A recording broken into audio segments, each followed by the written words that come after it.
বিশ্বের দীর্ঘতম প্রাকৃতিক সমুদ্র সৈকত হচ্ছে কক্সবাজারে। এবার ড্রোন ক্যামেরা দিয়ে এই সৈকতে বেড়াতে আসা পর্যটকদের নিরাপত্তা নিশ্চিত করা হয়েছে।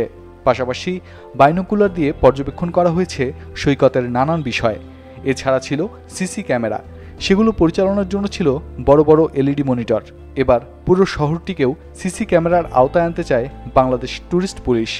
এসব সিসি ক্যামেরায় যা ধরা পড়বে তা দেখা যাবে শহরের মোড়ে মোড়ে রাখা বড় এলইডি মনিটরে। ফলে শহরের অপরাধ কমে আসবে, অন্যদিকে পর্যটকরা নিরাপদে ঘুরতে পারবেন। শুধু তাই নয়, পর্যটকরা বিপদে পড়লে যাতে খুব সহজে স্বজনদের ফোন করতে পারেন তার জন্য বিভিন্ন মোড়ে ইন্টারকম সার্ভিস এবং বস্টন টেলিফোন রাখার চিন্তা করা হচ্ছে।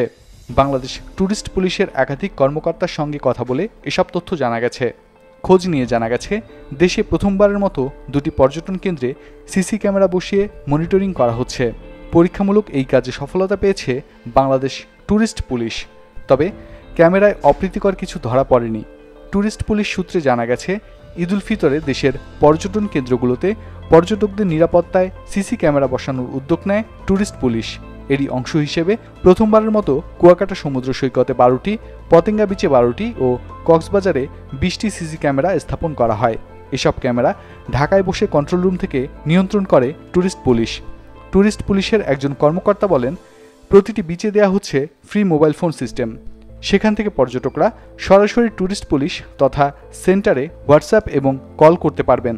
বাংলাদেশ ট্যুরিস্ট পুলিশের কক্সবাজার রেঞ্জের অতিরিক্ত ডিআইজি আপেল মাহমুদ বলেন, কক্সবাজারের ভেতরে তো অনেক ক্যামেরা আছে, যেগুলো সিটি কর্পোরেশন সহ বিভিন্ন প্রতিষ্ঠান লাগিয়েছে। তবে এর বাহিরেও সিসি ক্যামেরা লাগানোর কথা ভাবছে ট্যুরিস্ট পুলিশ।